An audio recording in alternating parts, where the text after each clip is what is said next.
Hello, hello. How is everybody's Saturday out there in YouTube land, in Twitch land, in DLive land, if that's what you prefer? Maybe even over in Facebook land. Hey, we might even see you coming in from Trovo land. Who knows? We're streaming live to all platforms here. My name is Jay Edgar, and this is Across the Board. I am very fortunate to have a great set of guests coming in here in the very near future here. In about, let's say, 25 minutes here, we're going to have 4 great people here who've been gracious enough to give me 45 minutes for the day here to talk a little bit about the household issues of the infrastructure bill. But before we get into that, I'm going to take some time and do a little bit of the punditry, talk about some of the facts, some of the political side of this, some of the stuff that's going on with this. I'm going to take the volume down on this just a little bit here, so I'm not shouting up over that here. But yeah, there's a lot of stuff to go over here, and this is the bill that the world has kind of forgotten, really honestly. And that's part of the reason that I wanted to make sure that we were going to do this. Now, we were going to do this last weekend before the Afghanistan fall, which has got to be one of the greatest gifts to Mitch McConnell, or not Mitch McConnell, but Charles U. Schumer. That's got to be one of the greatest gifts to him, because now they can start shoving this stuff through their chambers and start talking about it without anybody paying attention to it. But, you know, there was a little bit of a family emergency I had to go and take care of. But with that, and with everything that happened with that, we were able to still get together a good panel of guests here and really have a good conversation about this. Now, one of the things I do want to point out while we talk about the infrastructure bill as it goes is the fact that this has disappeared from major memory, and it looks like it was almost planned that way. Now, as soon as the vote on the infrastructure bill came out, we almost immediately saw the Cuomo resignation. I don't know if anybody caught that, but Cuomo immediately got thrown under the bus, and people stopped talking about the infrastructure bill. I still try to talk about it, but people stopped talking about it almost immediately because they talked about how bad it was for Cuomo to be out there. And of course, all of the people who are enemies of the left came out and started to talk about how we need to believe Tara Reade and give Joe Biden the same treatment as, well, Cuomo's getting here. And all of a sudden, none of that mattered, because 2 days later, Kabul fell. And nobody cared about the infrastructure. Nobody cared about the human infrastructure plan anymore. Hell, nobody even cared about the fact that we might go back and inflate ourselves back out of oblivion.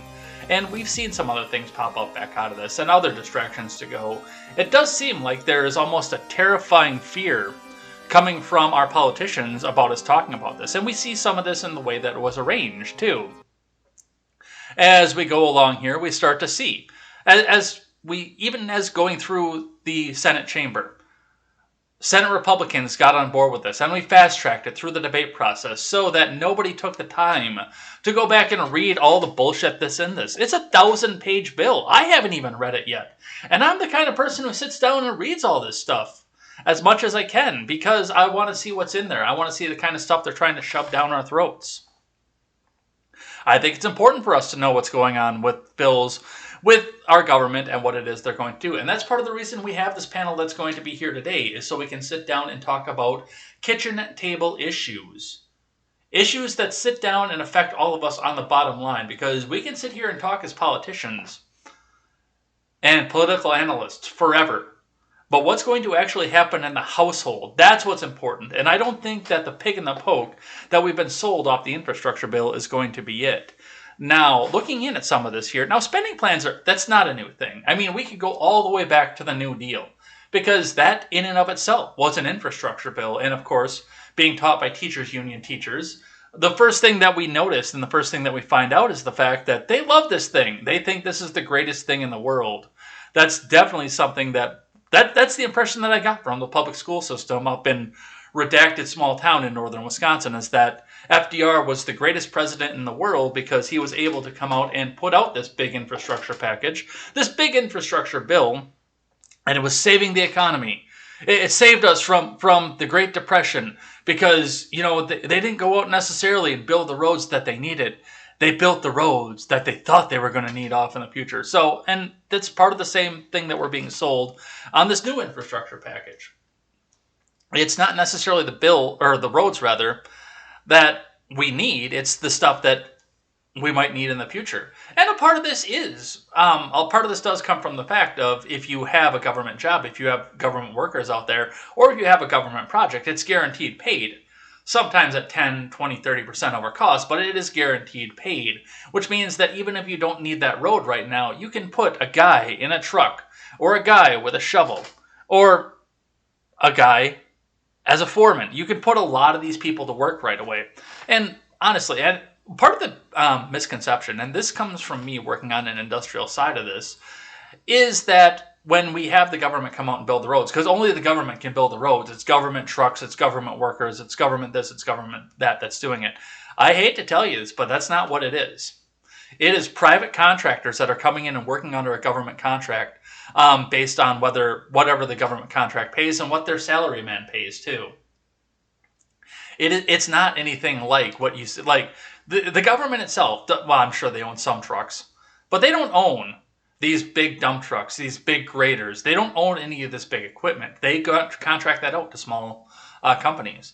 Most anybody who watches this channel knows I live in Rock County, Wisconsin, close to Janesville. I'm not going to tell you how close to Janesville, but I do live close to Janesville. And one of the private companies around here, Sully, they just keep bringing up big crushed rock plants over and over again. They're not affiliated with the government. It's not a government project. It's a private contract. It's a private project. And yes, they have built this great, massive grading project where they're getting some of their crushed rock from. They're reshaping the landscape outside the interstate like I've never seen. But I've never seen a truck that says State of Wisconsin. Well, maybe a DOT truck here and there, but that's basically them inspecting it, not necessarily them coming out and doing the work. That's the guy that stands on the outside of the hole and watches the other guy on the inside of the hole. But yeah, we never, ever see a Wisconsin Department of Transportation truck hauling big loads of rock. It always says private company here on the side.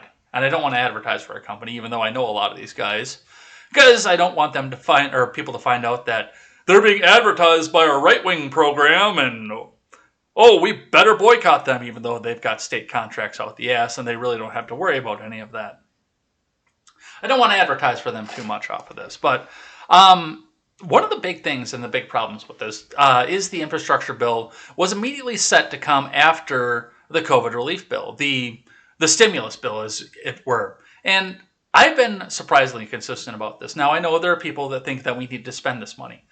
We don't need to spend this money right now until we get a handle on what's going on in our foreign policy and all the money we're spending over there. But I'm very much against federal government spending in and of itself. Local government, state government, we can have the debate over, but I'm highly against federal government spending on the whole, on the complete side of this. I think it's stupid. I don't think they have the money to do so. And I've been consistent about this. I caught up my first stimulus check. I caught up my first 2 stimulus checks, actually. The third one became the MSI computer that's sitting here next to my knee. But I caught up the first 2, and the only reason the third one turned into this MSI computer down here was because I found out before I cashed the third one that no matter what, they're going to give me the goddamn thing anyway. So there's no escaping it. It's either that or just keep cutting up refund checks for the rest of my life, because they're just going to attach it on and pass it on my tax refund for the rest of my life. And if I overpay, I do kind of want to have that money. I'm not going to lie. I don't want the government to have it. Taxation is theft. But this whole infrastructure thing, that came in at the very end of the heels of the COVID relief bill. Now, also keep in mind with the COVID relief bill, that was done under budget reconciliation. And our Senate gets 2 budget reconciliations per term. They get 1 a year, essentially, but they can fudge the numbers and make them both happen in the same year. And then, oh, whoops, now we can't do one in 2021 unless, Senate parliamentarian, do your thing. Just rule on our side just this once. Just make it happen this once. We promise we won't beg for you to ever have it happen again. But immediately after the COVID relief bill, there were talks of doing a $6 trillion initial offering for reconciliation.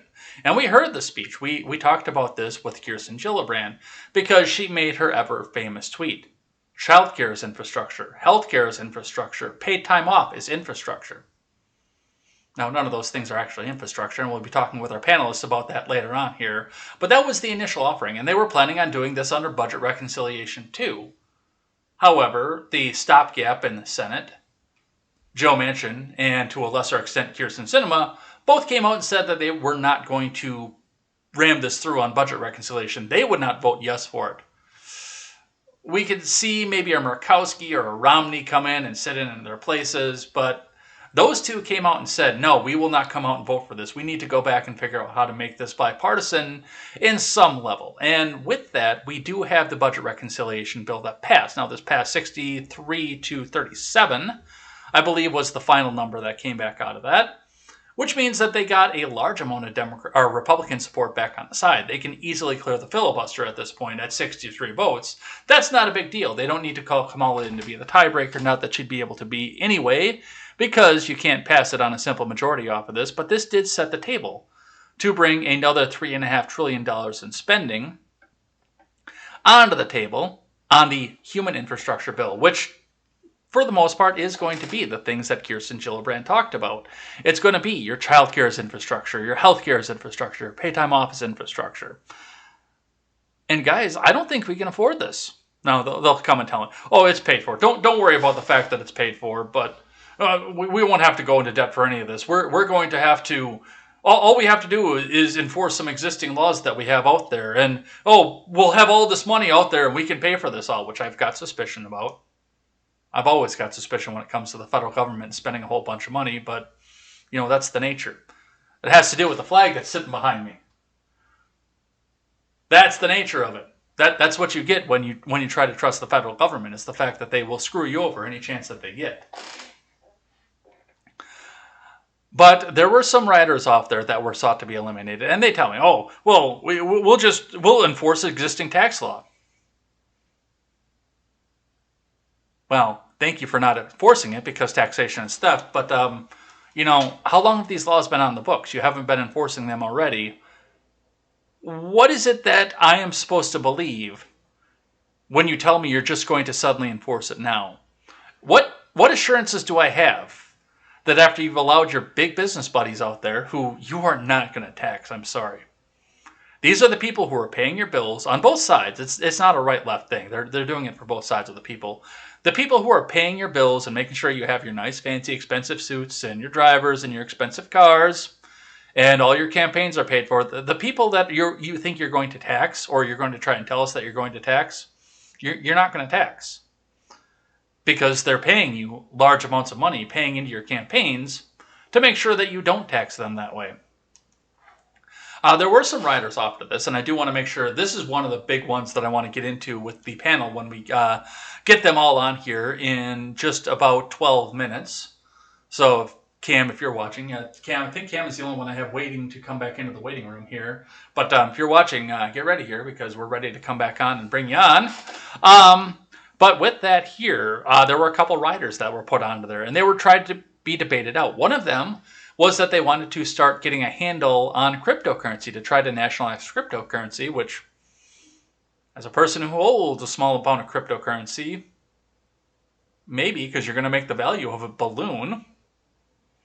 And plus, I'll actually have a place to spend it. Right now, the little bit of Doge that I have is just kind of sitting there. I can't do anything with it, unless I turn it back into the US dollars and get taxed out the ass for it. But that's one of the things that they wanted to do, was put the rider on so that now they can nationalize, or at least regulate, crypto to make sure that they can get all their money back off it, because they want their money. They definitely want their money. It's the government. They will get their money, even if they have to send a man with a gun to your house and collect it from you under the threat of putting you in a box. But the other interesting thing, and we talked about this on Contemporary before, was that they have some auto safety regulations that were riders on this particular bill. They talked about the idea of putting an automatic breathalyzer into all vehicles being made after 2030. As a person who has worked in the automotive industry for as long as I have, and as a person who is from Wisconsin, I'm not going to lie to you, we do enjoy some of our road soldiers here and there. This is a logistical nightmare. This is an absolute logistical nightmare to try to try to employ some of the things that they're trying to do. And they're already finding the logistical nightmares of this. They just want to have a sensor up over the driver's seat that makes sure that, just to see if there's any alcohol coming into the air from the driver's area. Nowhere else in the car, but from the driver's area. I don't know if you've ever been around a 21-year-old college girl who's out on her 21st birthday and has a sober ride home, but she is not sitting in the seat that she's supposed to be in for the most part. It's her first night out on the town, her first time out legally out partying. I mean, she's probably been, especially if she's that way, she's probably been doing it since she was 18, 19, maybe even 17. But the first night out on the town legally, and yeah, she's all over the place. And I've shared another anecdote where the girl that I was dating at the time when I lived in Mass, when I had a truck with a bench seat on it, I was her sober ride home from the bar. She was barely stand-upable drunk. And her brilliant idea was to unbuckle the seatbelt and take a nap across the bench seat, head in my lap. My truck wouldn't have turned on at that point. Now, yes, there's supposed to be cameras, which raises an entire other issue. Cameras in your vehicle to make sure that it's not your passenger that's blowing into the tube for you. Just let your passenger drive at that point, but we can have that conversation. But there are other logistical nightmares to this as well. I mean, I've worked at a campground before. When it gets cold out, we don't always ride the golf carts around in the campground. When it gets cold out, sometimes we'll take one of the trucks around to some of the back sites. And after all the work is done, why not have a beer in your hand? Why not have a glass of scotch in your hand, even in a plastic cup? Have the glass of scotch in the truck with you. You're not on a public road. You're on a private property. But hey, oh no, the truck won't start up. What do I do? These are some of the logistical nightmares that we have coming back off of this. As far as what's going on with the infrastructure bill at hand, not necessarily the riders right now, there are some stopgaps in here. I believe McConnell was hoping to get the bipartisan infrastructure bill passed so it can sit in the House so we can try to focus on getting the human infrastructure bill blocked in the Senate. Nancy Pelosi herself has said she will not vote on the Senate infrastructure plan unless, of course, it has the human infrastructure plan to go with it. They come as a package for the House. She won't vote on one without the other. Yes! Let it die in the House! Just let it die in the House! I have no faith that that's actually going to happen, but that's the positive outcome I could see out of this entirely. One of the other big sides of this is that we are coming up on the debt ceiling right now. And that is definitely something that I think we're going to need to have a conversation about, is what is going to be the debt ceiling. I know that we're going to talk about the payment methods of this entire bill once I get the panelists on up here in a few minutes. That's one of the things we are going to talk about is, what about the debt ceiling? And if this isn't really paid for, which I don't think it is, as much as they try to give you farts and rainbows and candy cane and lollipops to say, oh yes, no, we'll just go after the billionaires and the tax laws we already have in place. I have no faith in that. I have absolutely no faith at all that that's actually going to happen. Instead, my faith lies in the fact that this is going to come out to be either a tax to the middle class, which is going to hurt small households, which is why I want to make sure that we have kitchen table issues about this and conversations about kitchen table issues on how this will actually affect your household and the household of the people that you love. But what happens now if this goes onto the national debt? I mean, Republicans in this country went for 4 years of saying they never said a word about the national debt because, well, let's face it, the Don was ballooning it out of control, mostly coming out of omnibus packages that the Democrat-led House was using to hold the American workers hostage in this country. But regardless, he continued to sign these massive omnibus packages left and right and ballooned another $4 trillion in debt into us. And now we have $5 trillion, sitting here on the table. And nobody knows how this is going to get paid for. Nobody knows what this is going to do. And really, nobody even knows if this is going to happen. My fingers are crossed right now that this actually bombs and fails. Because in spite of the fact that I do want a working government for the people who want a working government, I don't want a working government at all, but I know there are people out there and I don't want to impose my will on them. We can't keep spending like this. It doesn't work. We can't keep spending money like this left and right. Not only that, but given the Beijing-Biden administration, the fact that they have lost on everything else that they've tried to do, they've lost on Afghanistan, they've lost on trying to convince us that a MAGA terrorist tried to bomb the Library of Congress. They've lost on trying to sell us on the January 6th thing. They've lost on COVID, the Delta variant.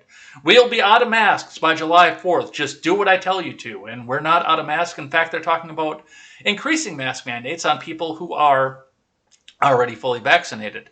They're talking about doing stuff like that. If this pair of bills, I'm not going to say this one bill, but if this pair of bills fails, then the Beijing-Biden admin has nothing in its 4 years because they've blown their budget reconciliation, both of them. They've got $1,400 checks. That's all that they have out of 4 years. That's the only win they're actually going to have at the rate that they're going right now. Now, it's only been 7 months. Keep that in mind. It's been a long-ass 7 months, but it's only been 7 months at this point. A lot of things could happen between now and 2024. But we will see where it goes. And we'll see if they blow their wad on spending all this money and not have a budget reconciliation until the new Congress comes in, where statistically the party of the president loses House seats, therefore losing his House majority, which is very slim already. All right. We're going to check some live chat here. I'm going to make a reminder to my panelists who all have their cameras off right now that we're going to be getting ready to go. Let's see what the live chat is saying here while everybody gets prepared, and then we will take some time and talk to our guests. Let's see. What do we got here? The Pretzel Rocks bot is fighting. Chilaga tells us we are looking sharp. Thank you.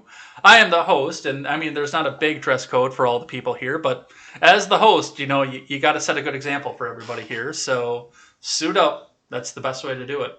Plus, I grew enough hair that I can pull back into a little bit of a ponytail too, so it's not in my face anymore. I think that's kind of cool. 8 more inches and we can donate, and somebody will get a wig off of it. That's the goal right there. Let's see. Nephilim Ninja of Nibiru says, ouch, he is sharp. Thank you, Nephilim. Katie Zed is here. Is that on his way to a funeral? Nope, I am just hosting a talk show. I have a black shirt on the inside to wear to the funeral. That's what I have for that. Nephilim Ninja, he is talking about how we're spending to death. That's a fair point, Nephilim. Thank you for that. That makes sense. The funeral of our economy. Thank you, Katie Zed. Quest Fanning is here. Well, if it isn't the beautiful people. How's it going, Neff? Eric Bowman is over on the Twitch side, who is the Twitch alter ego of Quest Fanning, by the way. Neuromer says 3 votes. I don't know what the 3 votes is. I'm going to see if we can find our last guest here, Cam Harless, because I don't see him here. But as we're waiting for him, let's get over here. Let's change up the scenes, and let's introduce our guest panelist here. Where's my scene? Where's my new scene? There it is. All right, so we have got some great guests here. I could think we've got Sully. Is this your first time on any sort of podcast at all?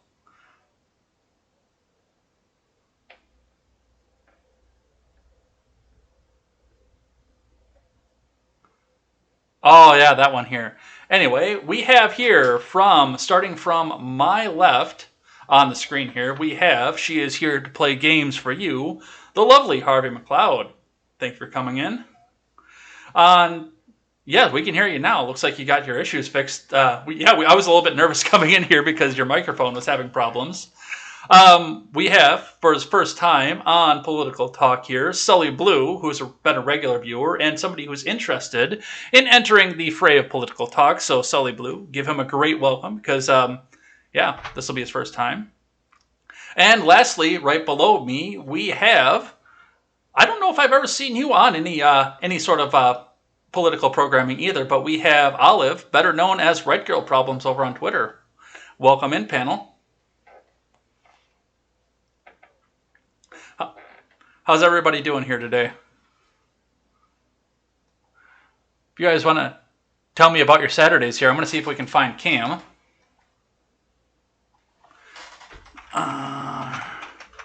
Because I don't see where he's at. Other than that, yeah, how's everybody Saturday? Yeah, French toast.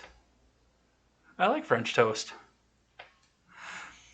So I'm going to go with, to begin with here, I'm going to have the three of you, while we wait for Cam, tell us a little bit about yourself. Harvey, you are a veteran of this program. I think you have the second most guest spots on, what was the old show? I can't even remember. Ed's World. You have the second most appearances on Ed's World and the Red and Ed Show. So tell us a little bit about yourself.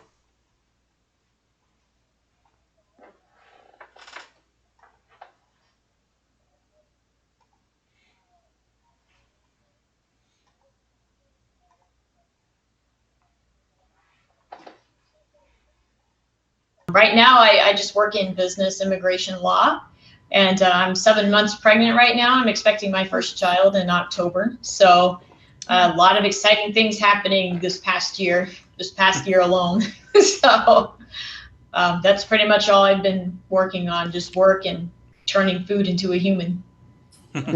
Well, yeah, it kind of sounds like there was at least one night of exciting things. Mm-hmm.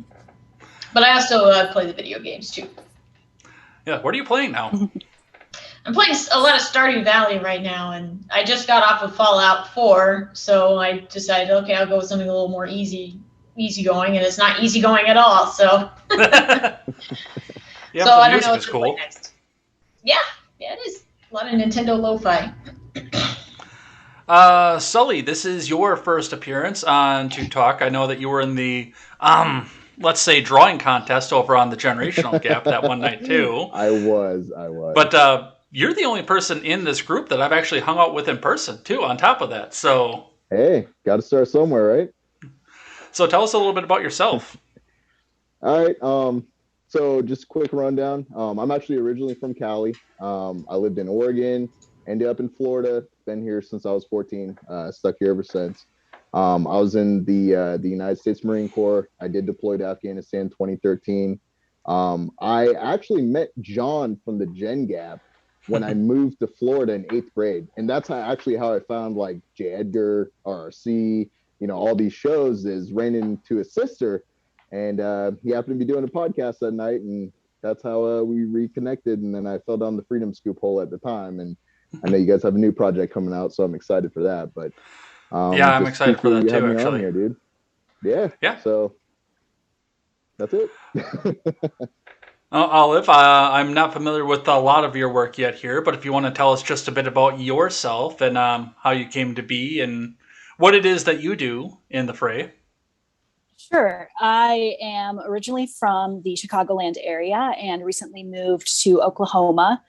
Took a job doing project coordination, admin, things like that. I've been involved in communications for a long time. And in my spare time, I like to write and write about just a whole range of things. But a lot of times it's fiction stories and things like that. But I do try my hand at nonfiction articles and things. But so that's kind of my life. I don't have a cat. I don't drink coffee, but the writing community has welcomed me anyway. So maybe one day the cat will appear. But anyway, so yeah, that's my life. I as living as close to, and I said this in the intro, but living in Janesville, a stone's throw from the Chicagoland area, I do feel a little bit bad for you from being from there. Yes, it became evident that I wasn't going to be able to settle there with my chosen career path and stuff. So it's been a lot better in Oklahoma. It's just a much lower standard. I shouldn't say lower standard of living, lower cost of living. So I'm able to have a lot more, be able to buy a lot more here and stuff regarding, housing and things. So there's so much I do miss about Chicagoland, and those that follow me on Twitter know that I'm into food very much. And that is one thing that Chicago had a lot of, was just a lot of variety of food. So, yeah. All right, and our last guest has shown up here today. So he is the host of The Mad Ones with another channel veteran of this channel, Jessica Green. Cam, welcome to Across the Board, and your first time to the Ed's World channel as well. Tell us a bit about yourself. Well, I am a man with 5 children, and I like to talk shit on the internet. I hope cursing's okay, because otherwise this is going to be that's the first thing you have to cut out at some point. Oh my God! Why the fuck? Why the fuck would you curse on my program? I have no idea. I'm an animal. But yeah, I run a show called The Mad Ones with Jessica Green, and we talk about what the hell we want to talk about. Frankly, it covers the gamut. We used to talk a lot about libertarianism and politics and stuff like that, but we've shifted a lot to philosophy, interesting people, death. We're going to have a really cool October where we talk about a lot of dark things and theological things, all sorts of stuff like that. By day, I won't tell you what I do because I don't want my employers to know the kind of stuff I say online. So you got to be safe with that. Yeah, I know. There's 2 reasons that people don't know what my first name is, but one of them is I don't want them to be able to run out and say, "Oh my God, employer, look at what this guy says on the internet." All right. So, Harvey, you've been here before. The rest of you, I know, Sully, you've seen this program before. So what we're about to do is I have got 6 questions here. They are a mix of individual questions that I'll ask in a round-robin fashion, or open questions, where I just want to get some crosstalk and open discussion in right away off of this. If we are doing an individual question, if you do want to get in and comment, we welcome crosstalk. Just let the original speaker that I've asked the question to get maybe 45 to 60 seconds of unopened talk in. I don't have a timer. I think that's just respectful to your fellow guests. But other than that, we want to get a lot of crosstalk in here. We want to get through a lot of things and a lot of information here in the next few minutes. We'll have a 45-minute roundtable, and then if you guys want to stick around for live chat afterwards, you are welcome to. You're not contractually obligated to, but I'm sure that these wonderful people that are watching the program will have some questions for you as well. But we're going to get right into it here. So I want to start here, and I'm actually going to start with Sully on this because you use the infrastructure for your living. Like, you drive on these roads every day. Yeah. So my first question here is, what is your general opinion of our current infrastructure as it stands? I know that one of the big things that we constantly hear from Democrat politicians is our crumbling infrastructure. Our crumbling infrastructure. We have to do something about our crumbling infrastructure. Tell me about your general take on the infrastructure generally around your area in the country. All right. So as someone who, like you said, does work with it very closely, and when I was in the Marine Corps, I traveled around the country, saw a lot of big cities. In my experience personally, just to sum it up, for instance, on August 10th, CNN had an article, and the picture they used talking about USA's crumbling infrastructure was in a European nation. It had an Audi with European tags on it, and it was a crumbling road. And to me, that's exactly it. The only time you find major issues is usually in the big cities that aren't actually taking care of what they should be because the money is going elsewhere. Here in Florida, the only issues you really see is the main highways going through the big cities: Orlando, Tampa, Miami, and Jacksonville. I mean, sure, there are roads here and there that aren't that great. Road projects take a while, and a lot of them don't have enough lanes for the amount of people that are coming in and stuff. But I mean, to a large extent, I think it's just a big hoopla. Honestly, man, that's my personal take on it. I don't want to take too much time, but yeah, to sum it up, just BS. As the other flirting here, Cam, I'm going to throw the same question to you. Well, I mean, I can't speak too much on the actual roads because most of my time is spent in the house, so and on the internet. And I can say that my internet's really nice. But beyond that, I have all of the memories of living in, because I lived around Birmingham, which is the big city in Alabama. And there was always road work and always bottlenecks and always,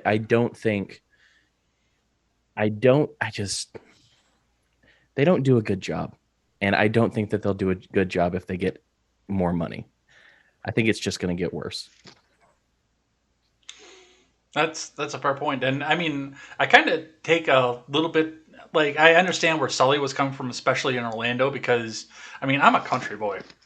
I live city adjacent now, but I am a country boy, and I mean, the county took care of the pea gravel roads for the most part where I was growing up, if there were roads at all there. But you know, just trying to get onto what was that? I don't really want to dox John too much, but what was the highway over by where John lived that I tried to get on after I dropped him off and had a complete nightmare of trying to get the hell back on? Was it I-4? It might have been. Yeah, because I-4 is the main highway that goes from Daytona to Tampa. And it's, you know, depending on which direction you go, it's east to west, but everyone here refers to it as north and south pretty much. So it's probably that one, I would imagine. That or 95. Probably. Those are really the only two major ones around us. I mean, granted, 95 runs up the entire eastern country, but, you know. Now, Harvey, you have lived in some very congested places in your life. Just in the time that I've known you, you've lived in 3 very congested places. So Tell us a little bit about what you see on infrastructure, your current construction projects in your area, your general take on it. Well, I can tell you right now, California was the worst, like by a lot. I can't, throw them under the bus too much because I live in Dallas right now, and North Texas is notorious for always having construction being done on major roads. Like always, it's always there. It's just a fact of life. You better pray that there's not going to be a big construction project on your commute to work at a certain time. And if there is, it's going to last a long time. But as far as the infrastructure in Dallas goes, it's not as bad. It's just, it wasn't well planned out from the get-go. So there's so many highways going all over the place. But the roads themselves are maintained pretty decently. It was in California, especially when I lived in Southern California, like in the Orange County area. If we ever went to Los Angeles, it was the worst. It was the absolute worst. The roads were terrible. There was construction going on, but I didn't see a single machine moving every time I went. There's not enough lanes. And I don't know if it's just an issue of they're not able to build faster than the people coming in. But I don't recall a lot of people coming in at the time when I lived there. So that just kind of just shows you what California is in a nutshell. Like, you can have the highest road tax, which last time I checked they did. They had a gas tax and a road tax to repair these roads and make sure they're well maintained and make sure everything runs efficiently. And they weren't. The big cities, they absolutely weren't. And I never understood it. And then in Las Vegas, I never had a problem with traffic, especially given the tourism there. It's like that was very well planned out. Yeah. And I do understand the constant construction projects. I mean, I live in Wisconsin. We have 3 seasons in Wisconsin: winter, hunting, and construction. Makes sense. Olive, tell me a little bit about what you see about infrastructure projects that you've seen, and especially, once again, you're coming from a major metropolitan area that I have driven in. Yes. The Chicagoland area is always there's always something under construction there. And it's obviously some of the roads do need redone, but there's always a sense of, you talk to people and people are always joking, oh, why are they redoing this road for the time? And this road over here isn't getting any sort of repaving or anything. Plus, I noticed where I'm at now in the kind of the tri-state quad state region with Kansas, Missouri, and Arkansas. It's always interesting that roads are so different. When you cross a border, you can almost tell when you've crossed a border because suddenly the roads will be much better, and it's all very. So I guess what I'm trying to say is, regardless of this being a federal issue, it still often comes down to how the states are. To the state oversight and things like that, which is just interesting to me. Well, it's interesting you put that, because as I mentioned on the monologue, for the most part, when you're doing like your local construction projects, it's your local government is the one that's mandating how it gets done. And really the only interstate the federal government acknowledgement is what happens at that little section where you're crossing the state line. Mhm. Yeah. All right, I want to throw a jump ball question, an open question here. So you guys go in, answer, and discuss among yourself off of this. But given what each of you talked about previously, can we come to a consensus as to whether or not the needs of our infrastructure are worth the price tag that we're being fed on this $1.2 trillion package? So whoever wants to go first, take it away. Let's talk. I'm just going to throw this out there. Based on the breakdown on all of the sources that I've seen, the breakdown that they gave, none of it adds up to $1.2 trillion. There's like $400 billion like not accounted for in that plan. So I'm going to go with no, it doesn't justify the price tag. It hasn't been, you haven't even given me the full receipt of all the stuff that's supposed to be on there. Where's that extra money going? Yep. Well, yeah. One thing. Oh, go ahead. I was just going to say anything that's $1.2 trillion is going to have massive amounts of pork and massive amounts of inserted pet projects by different people. I mean, there's even mention of regulation of cryptocurrency.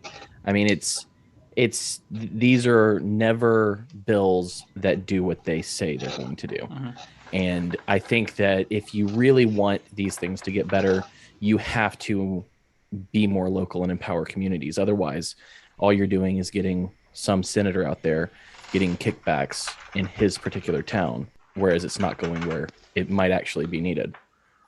I want to stop before we go into any further discussion on that. Actually, point out that there was, and I just looked it back up here from thegazette.com. We talked about it on Contemporary.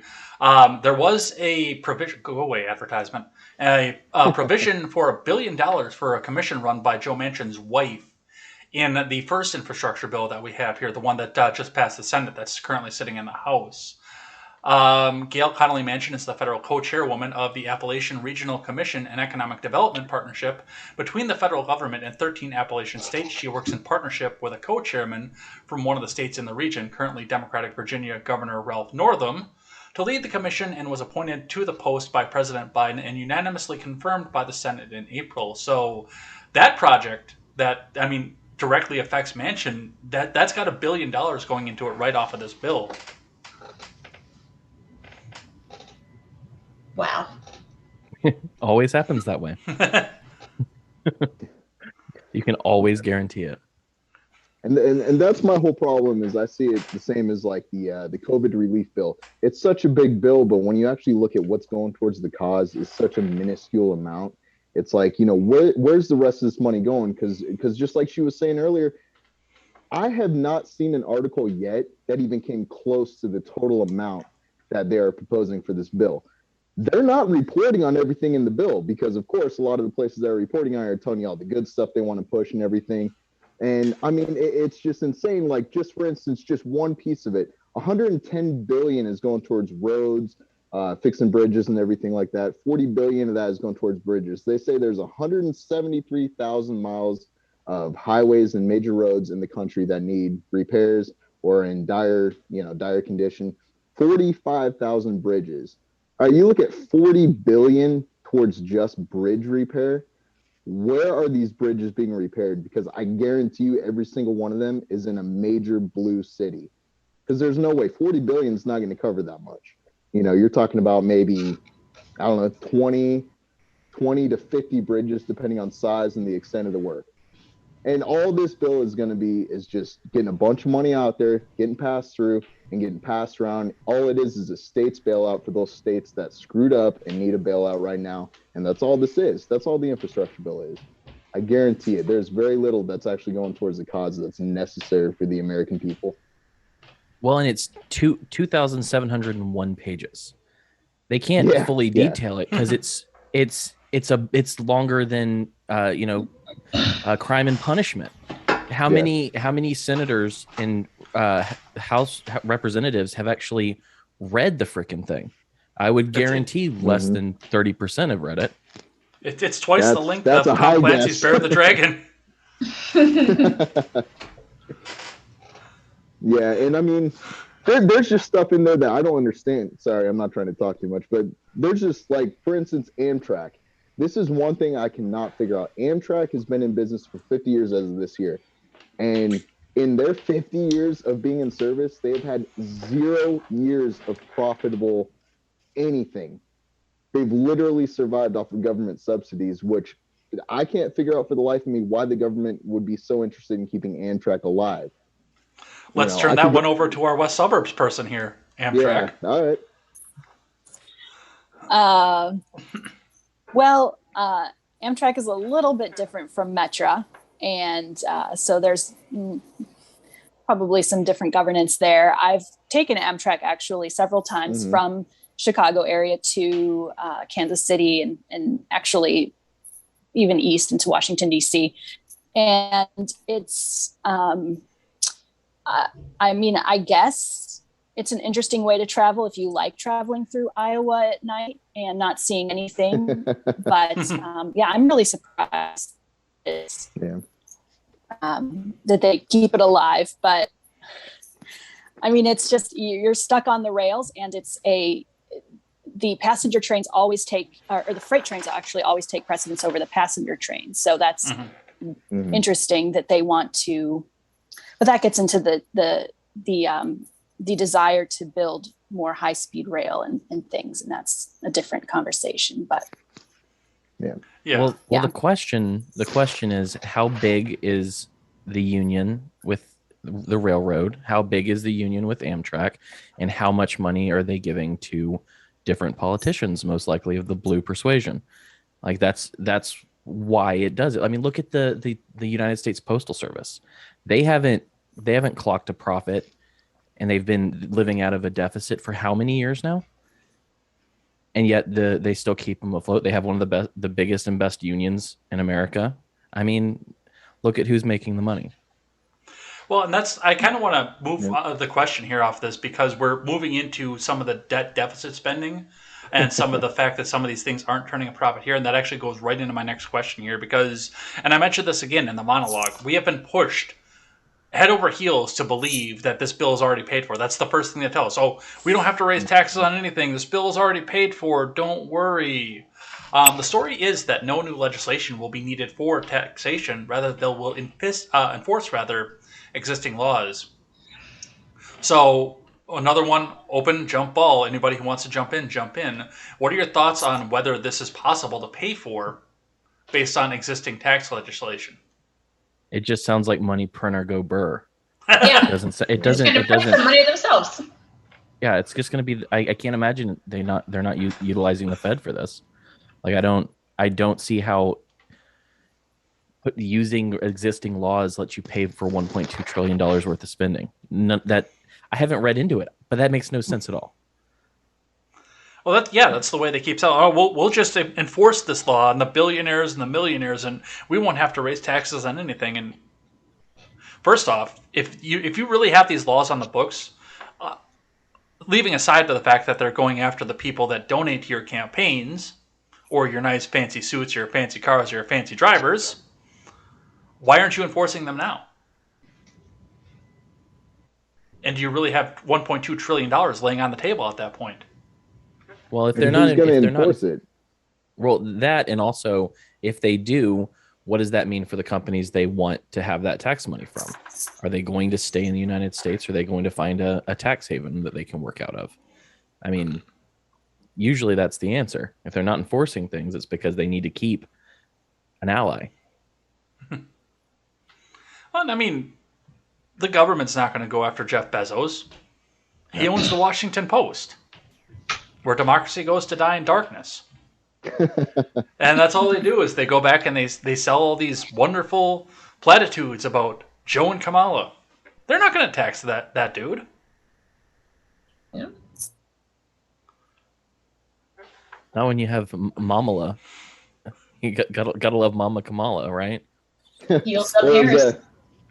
Or as Jay would say, his mountain mama. That got me earlier. Oh, whenever I talk about West Virginia, that line sticks in my head all the time. Yeah, that was hilarious. Who was it? Was it Ron that was cracking up about that? I don't know. Someone was, and they cracked me up. I don't know. Once again, we're gonna pick on the Chicago person here, but I mean, you've seen machine politics in action. Where does this go? To the cronies. Even in Chicagoland, there's a Republican machine and a Democratic machine, and they work overtime to get the money in their pocket. So there is no one innocent in that area when it comes to just getting money for their buddies and their cronies and stuff. Cronyism. Well, I mean, interestingly enough, and you and I can actually have this conversation because we both experienced it here. I don't know if the rest of these three have, but going on the tollway, the Jane Addams, the Dan Ryan, and all the money that you put into that. I mean, it's $2.80 just to leave the state from where I live, from out west over here. So, yeah, I was actually traveling on. Sorry. Oh, no, that's okay. I was actually traveling on that. No, it's fine. In July, I was back in Illinois and just reminded of how much the tollway is awful. And I have a bill now that I have to pay because I don't have a transponder anymore. But it's pretty awful. And I know I think there was talk maybe at the beginning of raising money. It's always talk about raising money for either road construction or whatever boondoggle they want to raise money for that sounds good. And then of course it never ever gets paid off, so that it allows them to keep the tolls and things like that, and then just continue to raise it. So yes, it is expensive just to drive in the Chicagoland. And I've always wondered too, because I mean we didn't have this where I grew up over on west central Wisconsin. Obviously, it's, you know, you go up and down 94 with no problem. And the next thing you know, you're getting into, you know, I lived in Kenosha for 10 years. So just even going on the interstate, going on 94, going back down, if you want to go to like Gurnee or something, you always know to go down 41 because you can sneak in behind the Gurnee Mills Mall and not have to pay the toll. Because there's no toll on 41. But where does all that money go? That's a lot of money. You find ways. I can get from Kenosha to Glendale Heights without touching a single toll. Takes me 3 hours, but I can do it. I don't know where. Right. Well, then you've got congestion. And that's why they're probably, in their mind, justified to have the tollway there, because it's just so metropolitan that in some ways the interstates are the best and fastest way of getting around. And when you need to get somewhere, sometimes you have to take the interstates. So what are the other three, your thoughts on tolls? So that's what I was gonna say earlier is they got us in Central Florida, man. They freaking got us. So other than I-4, like we were talking about earlier, I-4 is the main artery to go pretty much directly through the middle of the state, Orlando. If you live on the east side or west side of Orlando, there are toll roads on both sides. There's a toll road that goes east and west across Orlando, and there's another toll road in Maitland, which is kind of like a neighboring city to Orlando. And to my knowledge, 3 of those 4 toll roads were told that they were going to be temporary tolls when they were constructed, just to pay for the construction. Dude, they are building new toll booths. Toll booths. I can't talk. I've been drinking beer. I'm sorry. I'm the conservative, everyone. No, but they're building new toll booths to fund more building of these toll roads to extend them. And, you know, I mean, it kind of sucks. Like, luckily, I don't live in Orlando. I live far enough away to where it doesn't really affect me. My biggest problem is for work, I have the toll sticker, the transponder.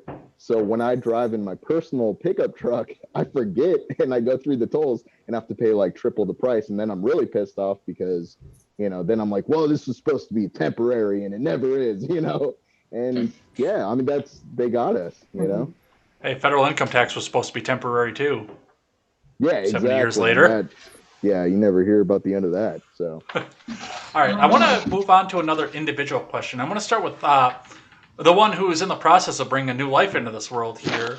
One of the things that we talk about is this next bill, the one that they're working on right now behind everybody's back, was the human infrastructure bill. And we heard Gillibrand talk about the fact that childcare is infrastructure, healthcare is infrastructure, paid time off is infrastructure.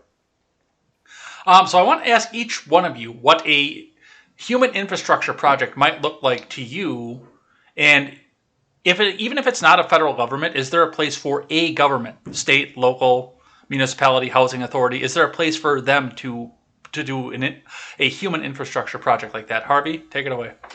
The problem with that is, how do you quantify something like that? Because you can say human infrastructure, that that means, yeah, it's going to take care of your healthcare and your childcare and maybe school or whatever. I'm like, well, what does that mean? So are you going to build daycares, or are you going to build schools? Or are you going to give me money so that I can take care of that myself?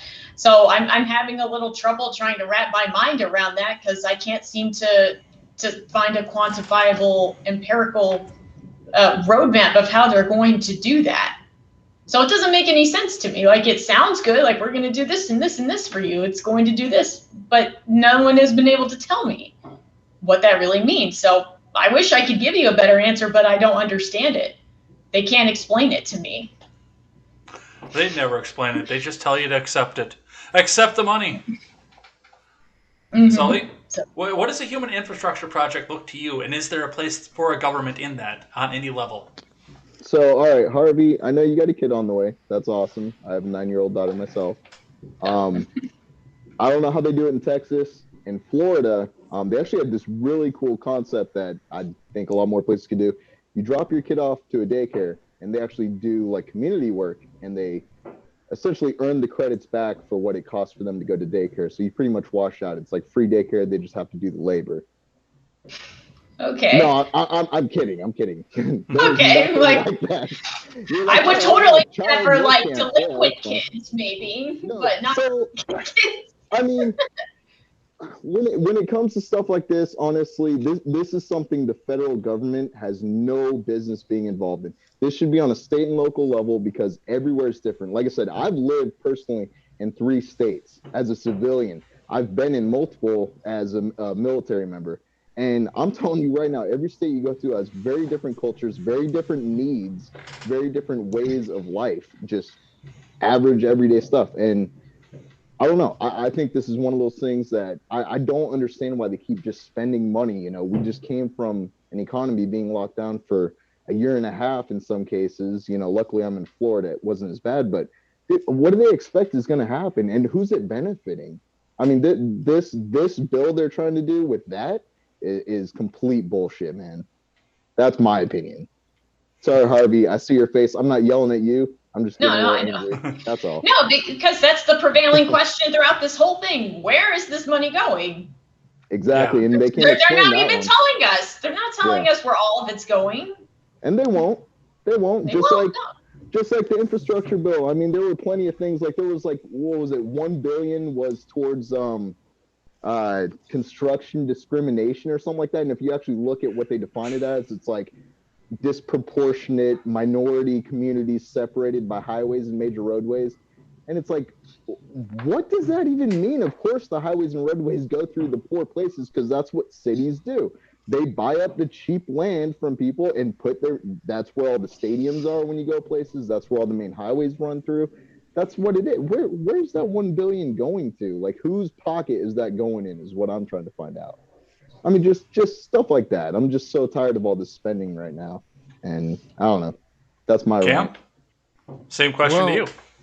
Well, when I'm looking at this human infrastructure concept, especially when it centers around childcare, schools, stuff like that, anytime I hear someone talk about schools or daycares, I become immediately wary, because I don't know if you've noticed in the news recently, the federal government is threatening Medicare and Medicaid payments to different states and different facilities if they don't follow the COVID guidelines directly or have their entire staffs vaccinated.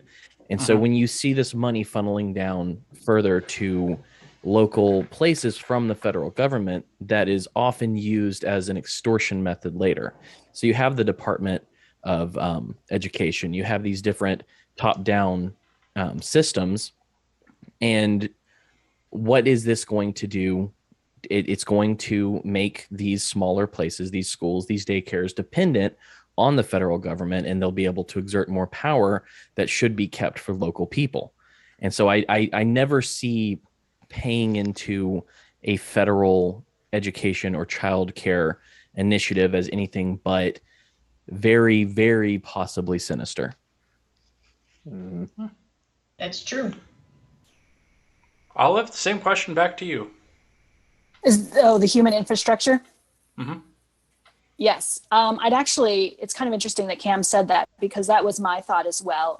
I have worked in the past for faith-based places. And when you have the federal government determining things like that, like childcare, well, then what kind of other power, this is my tin hat, what kind of other power are they going to exert on faith-based or other companies that have certain policies and stuff regarding, let's say not childcare, but if they have paternity leave or maternity leave, and then they can also start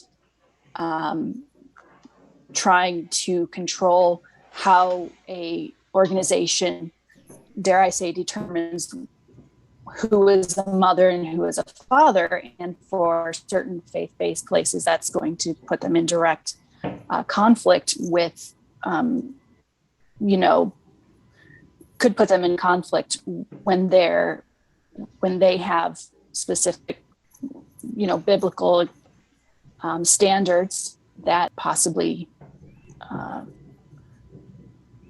I guess, not lose funding, but now they could be in trouble because they have standards of what they're considering versus what the federal government is trying to determine and control, if that makes sense. It does. It does. That's what Sully was saying. Like this, the United States is too big and too diverse in terms of its beliefs and values and cultures to have it be under the thumb of just one rule for everybody. All right, I've got another group question for everybody here, and this is going to be the interesting one because this is the bottom line in the household question. And it's interesting the way that we have this all laid out here because 3 of us either have families or are about to have families, and 2 of us are in the process of buying our first homes, if I understand the tweets correctly. So now we're going to talk about the bottom line. So the way I have this written, it's been accepted at this point that most of the infrastructure bill will be debt spending in spite of the assurance that they have already paid for all this, whether by inflation printing, debt, or actually paying the bill. How do we, and we'll see if we can talk and come to a consensus about this, what do you think that these bills do to our bottom lines in our households? Floor's open. I don't believe that our taxes will not be raised. That's the long and short of it. Yeah, for one, either taxes are going to be raised or the inflation is going to go up. So either way, in each individual household, you're left with less than you were before. That's the whole problem with all this spending. It's one way or the other. Hopefully, it's not both in being higher taxes and the inflation is going to slap us because, man, I got 2 nuts and they can't take that kind of punishment. I'm just telling you right now. Yeah. Yeah, I would say that everything's probably going to cost more. Yeah, things are already costing more. Oh, yeah. Have you been to the grocery store lately? Or a gas station? Yeah, the gas I was station. about to say, yeah, I just spent $100 filling my truck up today. I was like, "Thank you, Biden." Yeah, and this is his fault, but Yeah, there's no, it's fine. There's a lot of facets of it, and I live in the middle of the gas. Being in Tulsa and in northeastern Oklahoma and stuff, this is prime, gas oil country and stuff. So it's always interesting to see how that affects things around here. Just it's such a boom and bust economy around here. But I think prices are going to rise with everything. I stand at the meat counter now and just have heart palpitations at how much my steaks are costing to buy, and that makes me very sad. So I'm not very happy about that. I do think it'll be a double whammy. I think you're going to see, we're already seeing inflation, I believe, with the American, whatever they called the bill, American Freedom Plan or something, whatever it was. The American Rescue Plan. Rescue Plan. Yeah. I think that added about $51,000 worth of debt per person. And so the money printer's going to be going. That's not going to stop. There's going to be quantitative easing. There's going to be, inflation's already started. Hopefully it doesn't get too hyper, but you're going to see that. You're going to see raises in taxes. It's going to all hit us. It's just, they're going to try to make us feel, it's going to be like, have you ever read Brave New World by Aldous Huxley? No. I know the gist of it. I haven't sat down and read it, but I know what it's about. So a lot of people, when they talk about what's going on in America right now, they cite 1984 by George Orwell. I think that maybe what's going on is 30% George Orwell and 70% Brave New World, because what they did in the Brave New World was, it was a deadening of the senses. It was giving people things that are pleasurable. It was giving them a reason not to think, not to question. And, you see, I am not against the legalization of marijuana, but you see that suddenly there's a federal legalization being talked about. And I think that the conversation about erasing college debt is going to get louder over time, because they're going to try to make everyone feel a little bit better as everything gets worse and slides down the old hill to the bottom. Yeah, and I have an article for Contemporary that we weren't able to get to on Monday, where they are going out and they're canceling another big chunk of student debt, mostly for disabled students. But it's still another big chunk, and I feel for some of these people too. A girl I used to date while we were dating had a large portion of debt. I think it was credit card debt forgiven through some means or the other, and they slapped her with that as income, and they taxed the shit out of her for it. And that's going to be the same thing when it comes with the student loan thing. These people are going to see the tax bill come, and they're going to be sad. Speaking of tax, I'm very curious to see what happens this upcoming tax season with all those checks that were going out and stuff. I don't think people really read into that stuff, and I think unless they do something to change the outcome of what's to come, I think they're going to have a big issue, and they're going to have some people pissed off because they were too stupid to read it themselves. Oh, I can't wait to see what the tax bills look like for people that got the child tax credit this year. Oh, yeah. Yeah, people don't know that was cutting into their actual tax return. They thought it was extra money. No, it's just an advancement of what you're supposed to get back. Yeah. They did increase it by 1,000, what you get back by 1,000, and then they're sending 1,800 through these checks. And so it's going to hurt. It's going to hurt me, because I didn't know to turn it off until I got 2 in. Then I was like, oh wait, you can turn this shit off.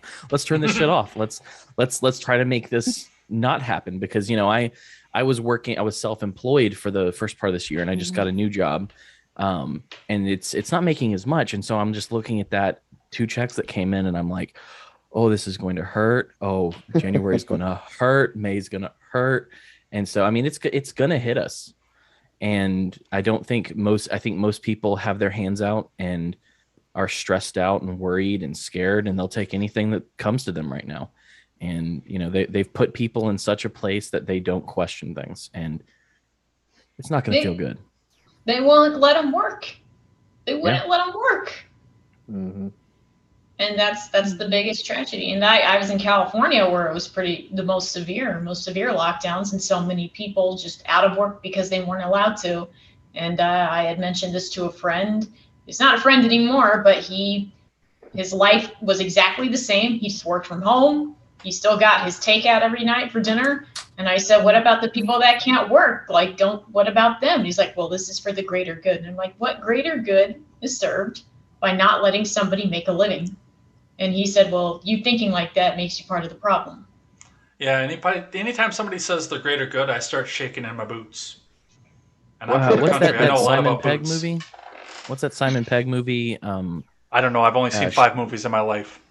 It's the Cornetto trilogy. There's Shaun of the Dead, Hot Fuzz. Hot Fuzz. If you watch Hot Fuzz, because Hot Fuzz is it's a funny movie, but there's this little cult in town, and they just chant for the greater good, and it's just like, you say the greater good, I think about Hot Fuzz. Think about the cult, because this is a cult. Fascist hag. All right, I got one more for you guys here. This is going to be the last jump ball question for you guys. I want to talk about the riders on the main infrastructure bill. Now, for those of you, Cam, I don't know if you saw the monologue or not, or Sully, but I mentioned this in the monologue. There were two big riders that Senate Republicans tried to modify or eliminate for this. One was nationalization of cryptocurrency, or at least holding down some of the regulation on cryptocurrency and cryptocurrency transfers, which I've not read the bill yet, so I don't know necessarily what all of this is. And the other one is an interesting auto standard that's supposed to start by 2030, which the engineers haven't quite figured out how to do yet, but to have an automatic breathalyzer test in a vehicle, no matter what, no matter if you've been hit with a DUI or not, but not having to blow into a tube, actually just having sensors over the driver here. What do you guys think about this? Because both of them wound up staying in the bill. That sounds like that 30% George Orwell to me. That's absolute Big Brother. When I was younger, like a lot younger, like in college, I used to think that was a great idea. I'm like, put breathalyzers in. I was a CRCJ major, and I was doing a ride along with the cop during drunk driving hours. Like, man, why did these people get behind you? But yeah, besides the logistical nightmare, it'd be so easy to circumvent regardless. So you're going to spend a crap ton of money on this just for somebody to say, hey, breathe into this. I'll give you $20. Okay, here you go. So well, easy to talking circumvent. about having cameras in vehicles to prevent you from doing that, which that in and of itself scares the shit out of me by itself. Yeah. I wouldn't agree to that. You got to think about the Irish people, man. They need to be able to drive here too. It's not fair to do such a thing. Hey, exactly. He gets it. Me and John over here, man. We need to be able to drink our whiskey while we learn how to play our violins and be able to drive. That's all I'm saying. Yeah. It's not exactly innocent or guilt. It's not exactly guilty and proven innocent, but it's just this idea that these people can't function as individuals without, like Cam said, Big Brother overseeing them. So I'm against it on principle. I'm also against those where they can track your speed and stuff, and you can get lower insurance rates and stuff. Just any kind of thing where I feel like there's someone over my shoulder eyeing how I live my life. It bothers me on a fundamental level. Cameras especially, but the breathalyzer idea as well. I mean, this is a complete violation of property rights, because by putting either of those things into every car, and it's telling you that you don't actually own your car. You don't actually own your property, and you can't use it as you see fit. Do I want you to drink and drive? No. But the government telling car companies that I'm not allowed to drive my car will never sit right with me, because that's them making a claim on my property. And, I'd do a little fighting over that. I'd punch a person. Well, think about how you work. Like, do you work better when your boss has you on a really tight leash and is watching your every move? Even if you know how to do your job and you do it well, do you work well under that condition? No, work becomes very anxious. You become anxious. Yeah. And that would be the same thing when you're driving. I'll say two things to this whole camera thing specifically.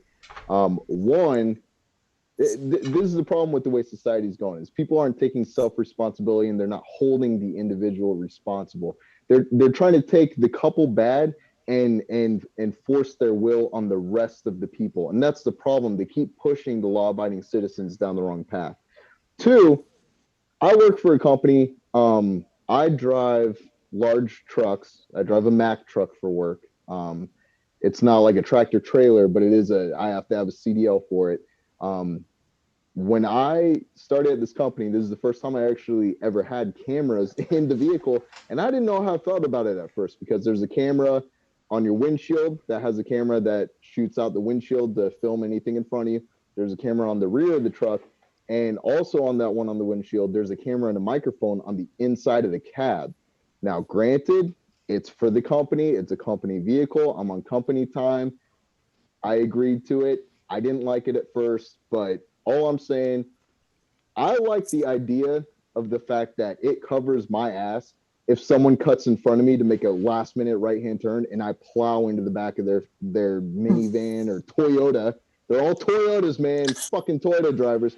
And the other thing is they have someone full time sitting there watching live feeds to make sure you're not like driving unbuckled, driving over the lines, drinking, like while you're not drinking alcohol, but just drinking, like being distracted basically while you're driving, not texting. And I'm like, dude, if this guy wants to sit back in his office, get paid, and watch me sing Taylor Swift all day, then fucking more power to him, man. I'm telling you right now, I put on a show in that truck, and I'm like, you know what? I don't care if this is the worst they see, then whatever. But I wouldn't be cool with it in my personal vehicle. I will say that at the end of the day, because with the company, I understand they got to cover their ass, and I have the choice to say yes or no. I'm not going to take the job and then complain about the fact the camera's in there, because that's just stupid. I'm not going to sign up to the rules and then all of a sudden say, whoa, wait a second, I don't like these rules. But when it comes to my personal vehicle, fuck no. I don't want anything in there. I have tint that's not necessarily, compliant. Allows enough. But in Florida, they also let it slide a little bit because it's hot as balls down here.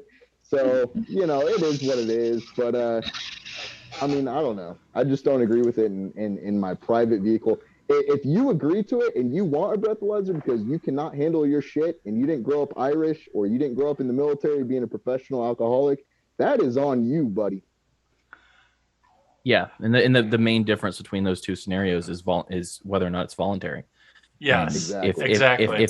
If they shifted it into every car, and of course there would be older cars, or there'd be really cool technological workarounds, I'm sure.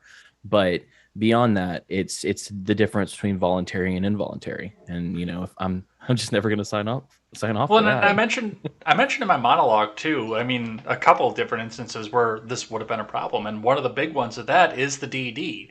That seems to be the logistical nightmare that the car companies are getting for is, what if somebody in the passenger cabin is drunk off their ass, or climbing all over the seats because she's completely drunk, or as I pointed out with the situation where I went and picked my ex-girlfriend up from the bar in a truck with a bench seat because she couldn't stand up drunk, that level of drunk, and she decided she wanted to lay across the bench seat and take a nap. My truck just shut off. She did, Jay. Yeah. Wink, wink. No, it was innocent. Yeah, okay, buddy. No, but the other one is the campground aspect. Like, in the off season, during the on season, when you work at a campground, you're pretty much traveling around the park all the time in a golf cart. Open top, all older 80s technology, so you don't have to worry about that. But, when it gets to October into November, when you're doing the repairs and it's the end of the day and you just want to do some scouting or something, you go get in your truck. Usually with a beer in your hand. You're not on a public road. But there you go. Your truck is dead in the water. If you want to go and, take a trip through the crushed rock roads out there, what do you do at that point? You haven't broken a law. You're on your property. Yeah.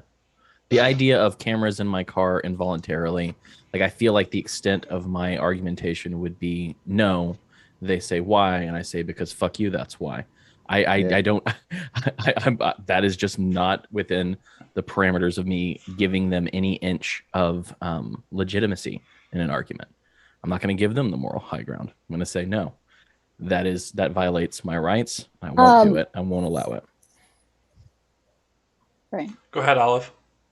Oh, sorry. I come from a family of complete teetotalers, and this kind of thing is going to make cars cost more and stuff. And then you have people that are paying more for cars that don't need this, that really honestly do not even need this safety measure because they're not drinking anyway. And so it just seems it's the involuntariness of it. It's worse than U2 putting their stupid album on our iPhones.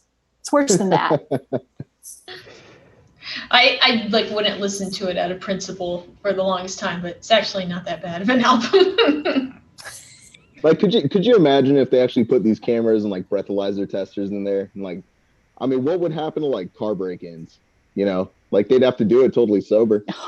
Like someone tries to get in the car, they're like, hell yeah, that one's mine. They jump in there and it's like, denied or, 0.1 and you're like, oh shit, I can't steal this car, so you go try to run it off. I mean, hey, it could be a good thing for some people. That's all I'm saying. Hey, what about you and I, Sully, where Silver limits are halved?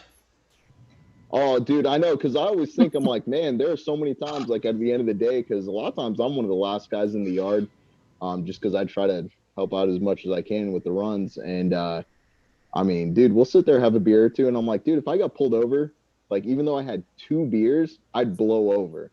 Yeah, so 0.04. I mean, yeah, exactly, 0.04.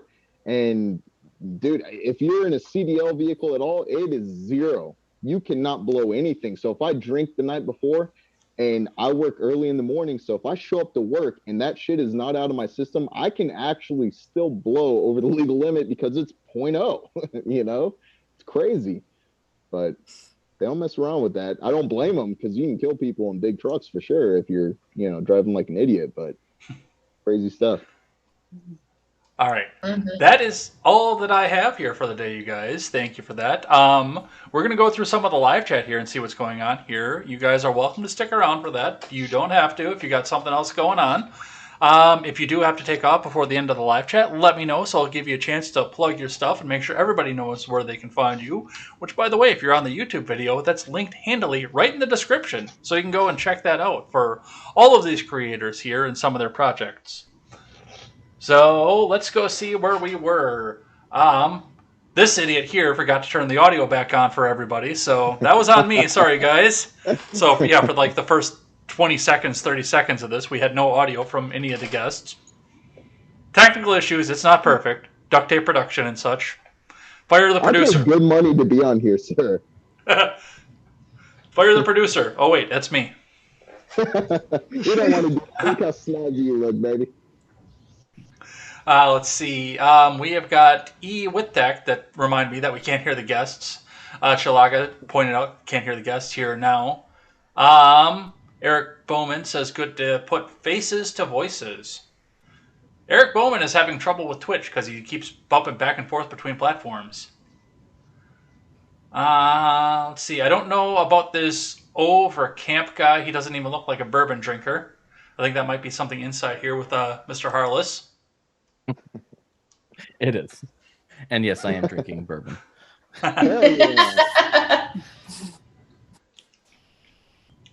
Quest Fanning says I-95 is always a nightmare.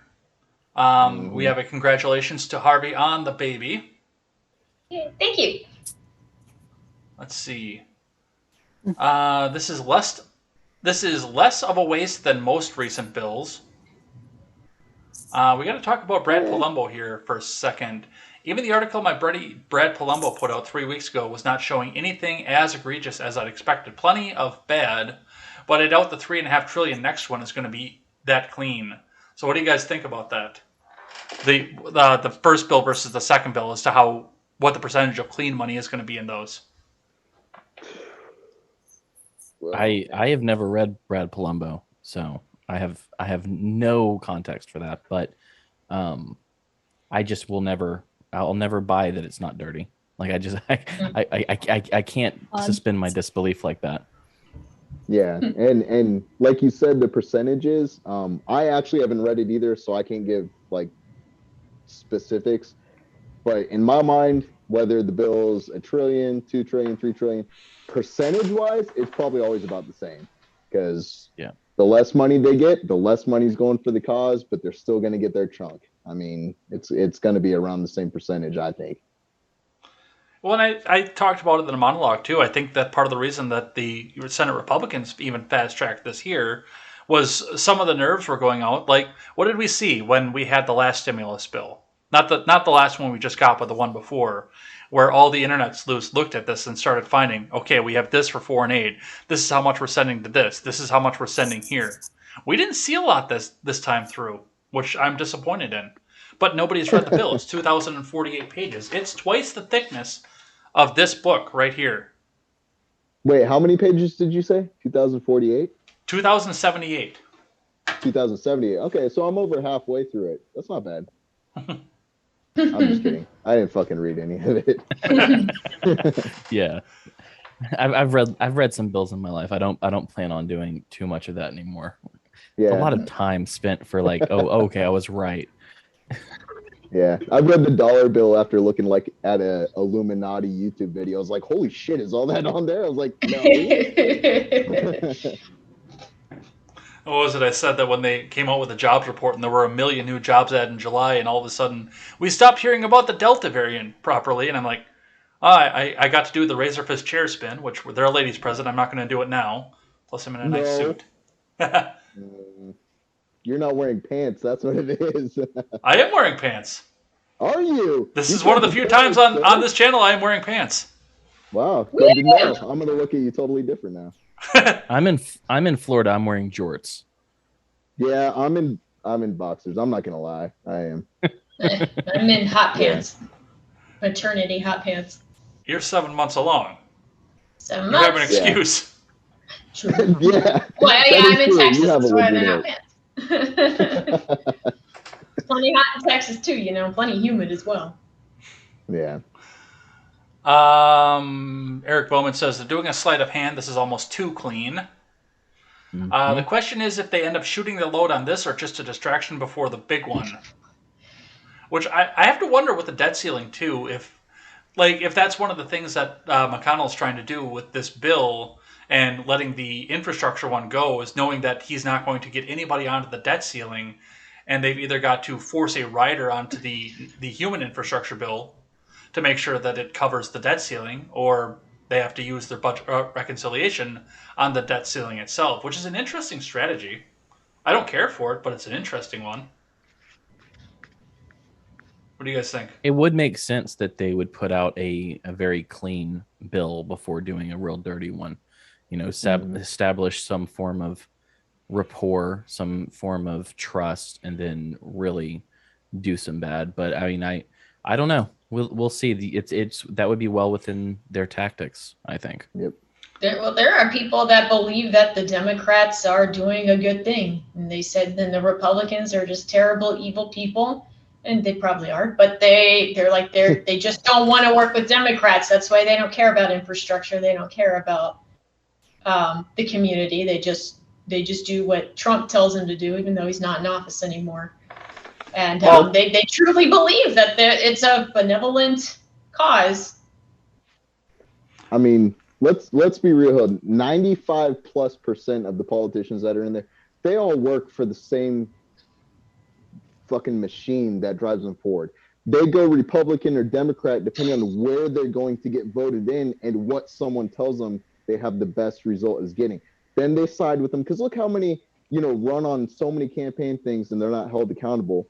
They never go for what they're saying. The only ones I truly believe think there are two different sides to this are the ones that are younger and newer to politics and think they can actually do something. And once they get involved, they just get sucked right down the rabbit hole.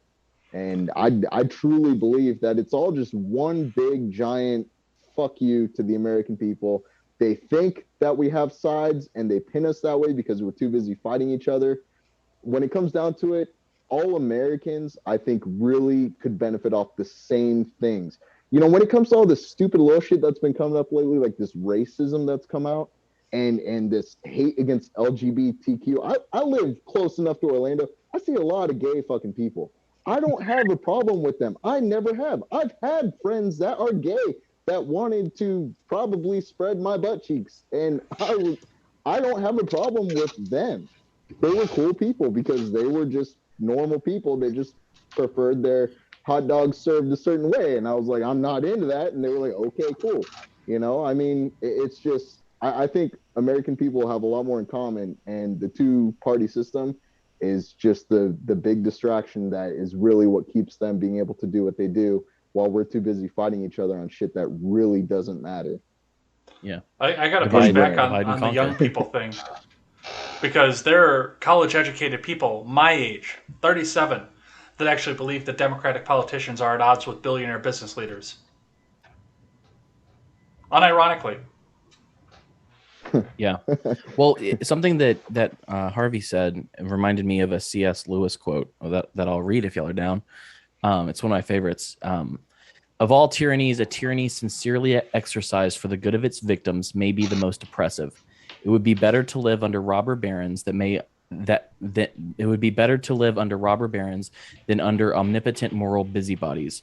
The robber baron's cruelty may sometimes sleep, his cupidity may at some point be satiated, but those who torment us for our own good will torment us without end, for they do so with the approval of their own conscience. Mhm. Absolutely. I've heard that Danger. All right, let's keep going here. Let's see. Do not ask to have them enforce more. Apparently we were shared by Quest Fanning on Twitter a while back. Hopefully we've got some live listeners. Mr. Behavior is here. Welcome, Mr. Behavior. Lily Rose for Prez is here. That's a new name, so welcome on in. Hope you enjoy the programming and stick around for more stuff. Apparently it's morning where Lily Rose for Prez is, which is odd because it's 7 o'clock at night here. I think we lost Olive. She flickers in and out. Oh. Yeah, I think her That's connection. Like is my kinda- microphone, like my lights. Nice. Harvey gets it. Apparently Lily is from Eastern Russia. Oh, wow. Shit. We got a spy in the. No, I'm just kidding. Bovarish. Don't hurt me. All right. I really think this is a good conversation. You're interested in is appreciated. Yeah, I mean this all disappeared instantly as soon as it was voted in. Like this was the most important news story in the world for 3 weeks. We got to get infrastructure. We got to get rid of these Republicans because we got to get infrastructure. We got to get infrastructure. It's so bad. We got to get infrastructure. And now we're all talking about Afghanistan or some guy in an $80,000 pickup truck that's apparently below the poverty line that had a bomb outside the Library of Congress. Or Cuomo. Oh, that one kind of But, you disappeared too. You know what they're not talking about is the Arizona audit, which is still going on. Yeah, and there's stuff going on in Georgia as well with I forget Garland Favorito is working on stuff down in Georgia, or I guess not up in familiar with Georgia that from name. here in Florida. And you just gotta love the headlines that the news that are reporting, like in more efforts to overturn the election with these audits. Like that's not an overturn. That's making sure that the votes were counted properly. That's making what was wrong right. Well, yeah, and I mean, there's you come to the point too where as soon as the houseplant chief put his hand on the Bible and said, "I promise to uphold the thing, man, and so help me, you know, that guy up there," he was president, and you can't do anything about that until the next term. You can impeach him, and then Kamala becomes the president, or God forbid Pelosi, but you're not going to reinstall the Donald. There's no constitutional mechanism to do that. First time for everything. Yeah, the problem is who's going to fix that though and put something into place. You know, I don't trust anyone in politics right now, any of these elected officials, to actually put something in place and pass a bill that's going to, you know, be a safety net for if that happens in the future. You know, and then it's just a whole mess that it's like it's a lose-lose situation. You know, Well, sucks. Joe Biden is infrastructure, so we need him. He's not mean tweets. You need him. Yeah, no more mean tweets. No more mean But tweets. the white Yeah, pill you for just- what you just said, you just though, I wait. want to push back to the white pill on that, is that, I mean, a lot of this is done at the local level. So if you really have a concern about it, run for city council, run for county executive, run for that kind of stuff. Because that's where your change is going to be made. Yep. All right, let's see. Eric Bowman says, speed up, folks. There's a lot to talk about. No, we're done. We're getting out of here. Damn you, Mr. Quest. Behavior says burn down the barbershops, which I don't know necessarily where that came from, but he wants us to burn down the barbershops, apparently. Did we talk about barbershops and I missed it? No, I think he was talking in terms of the lockdowns. Oh, yeah. And like how important it was that we closed down barbershops, but not titty bars. Well, I mean, if they hadn't Priorities. done all the ridiculous mandates in the barbershops, somebody's getting a wig off of this at some point. Got to do my part. I haven't cut my hair since I lived in Las Vegas, and it was like here, and now it's like all the way down here. Be down to my butt crack by next year. Same here. Mr. Behavior says, you heard it here first. Breathalyzers in cars are good because they prevent car theft. I endorse that. Eric Bowman says, my point is that the infrastructure bill is a distraction from the other possible additional $3.5 trillion use of the reconciliation. If they do this, they will lose both houses. What do you guys think of that? The odds on that?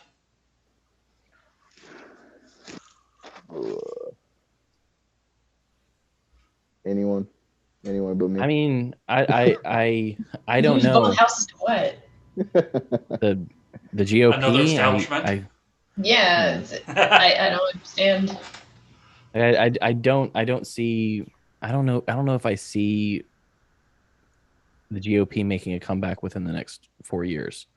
I think it's going to be I mean, you never know. I could be wrong, but it does seem like even the Republicans hate the main Republicans. So I think that they're in a kind of a safer space than they've been in the past.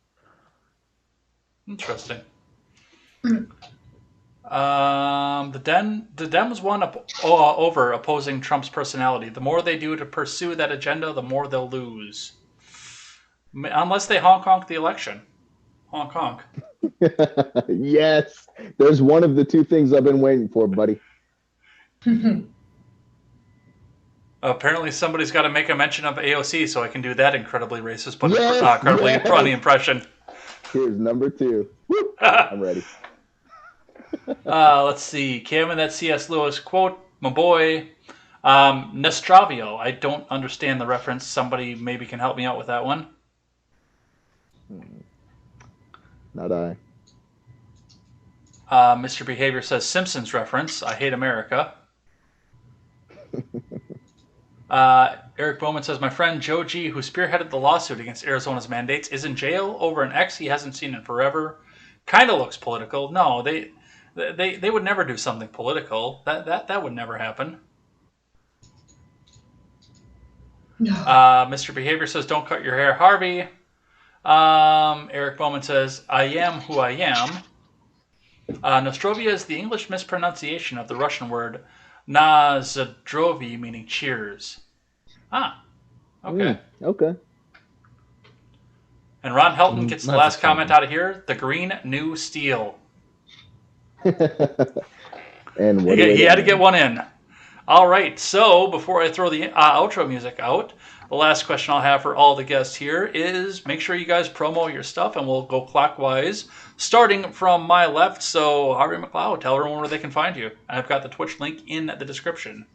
Yeah, you can find me on Twitch, and you can find me on YouTube, and I go live from time to time, and I'll upload videos on YouTube from time to time, mostly King of the Hill and Final Fantasy right now. I tell you what. And that is linked in the description, Yeah. so go and check that out. It's always a great time, and there's always a good conversation going on there. Sully, I know that you're coming new to this project, but I know you're always in live chat too. If you got anything you want to promo, I put your Instagram in the description because I didn't know what else to go, but if you got anything else you want to promo, tell everyone where they can find you. Yeah, so that's basically it right now. Instagram. I got rid of Facebook years ago. I have mentioned before, and it's in the works because I'm actually in the process of moving next month coming up. So I don't have my setup yet. I actually have been talking about starting a show. I'm not quite sure what the name of that's going to be yet. I will probably, this isn't a confirmation, I will probably reach out to J. Edgar or John from the Gen Gap and try to have them as my first guests. So when that does happen, I'm sure you can see it here. If not, I'm going to drive up, see J. Edgar and basically hold him at gunpoint to make him do it. So either way, he'll be on the show. No, seriously. Yeah, that's all I got right now. I don't have my own show. You can find me in the live chat for J. Edgar. I was on the Gen Gap a lot, sometimes on RRC, a couple other the group stuff. That's pretty much it. Other than that, I'm a fucking ghost, baby. Mr. Harless, tell us where we can find you. You can find me every week on Wednesday at 10 p.m. Eastern on our show, The Mad Ones, me and Jessica Green, on youtube.com/The Mad Ones. You can also find it on Odyssey and on Rockfin. If you want to tweet at me and see my, troll and otherwise provocative dickhead tweets, at Cam Harless on Twitter. It's always funny to hear the provocative and dickhead tweets because you've got that soft, almost NPR voice. It's like getting slapped in the face, but with a silk glove on. I have fun. Olive, tell us where we can find you. Anything you've got working on or anything else that you've got? I've got your Twitter in the description. Yes.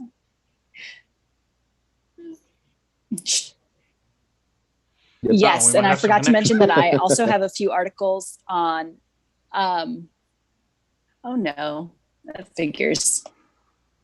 Can you hear me now? Yes. Okay, sorry about that. You can also find me at Ordinary Times. I can send you the link to that. I have a couple of articles there, and then I'm also on Twitter at Right Girl Problems, which is actually Right Girl, GRL. Probs, PROBS. So great name. That's where great name. I tend to tweet my thoughts into the void there. So, yeah. Yes. And that is linked in the description. Let's throw some music up here. Everybody knows what music is coming out of this, and we will get out of here for the day. So, thank you to all the live chatters and who brought some questions for everybody who sat back and listened to us talk about an issue that has essentially disappeared from the news, but definitely something we need to pay attention to because they will, it's sleight of hand. They'll do one thing over here while they're screwing you in behind over here. So we got to keep up on this kind of stuff here and talk about this kind of stuff. We could sit here and have a 3-hour conversation about Afghanistan.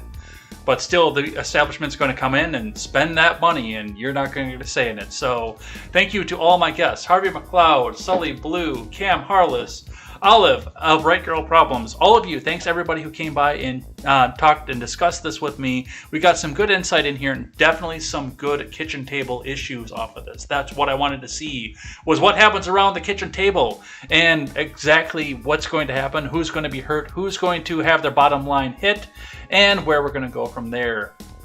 I will be back here on Monday morning for more contemporary, and on Monday night for the Red Net Show, which might be flying solo at this point because I don't know if I have a guest right now or not, but that's something I got to deal with on my own here. So definitely come and check that out.